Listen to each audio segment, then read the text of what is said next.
Moves by London to put conductors back on its iconic double-decker buses have prompted renewed calls for Melbourne to do the same on our trams. State political reporter Andrew Lund's at the Domain interchange. Andrew, what's being proposed? Well, Pete, initially just a trial. The argument is that bringing conductors back onto Melbourne trams could help reduce the number of trips and falls that are occurring on what's an increasingly busy network. Now, former Connies say they could also reduce vandalism and help passengers out with their ticketing problems. But despite what's happening overseas, the state government is still far from convinced. It's been 7 years since conductors rode the buses in London, but now they're back. The response to the presence of conductors has been absolutely fantastic.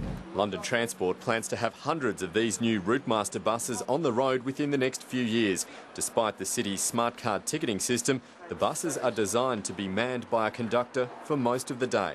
The main role of the conductor is really to help passengers, to supervise the safe boarding and alighting of passengers from the open platform, and also to provide advice, guidance. It's given hope to Melbourne's former tram conductors like Roberto D'Andre. It's an example of conductors on modern vehicles, which we've always been arguing for.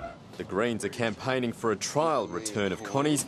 They argue it would improve passenger safety and fill the void left by the impending removal of onboard ticket machines. For the first time in 110 years, you won't be able to buy a tram ticket on a tram. Half the time your marquee doesn't work.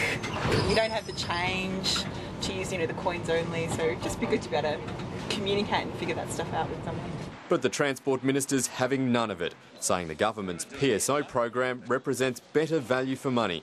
The thought of returning conductors, that goes back to the era of hair oil. I just don't think that it's appropriate these days. Andrew Lund, 9 News.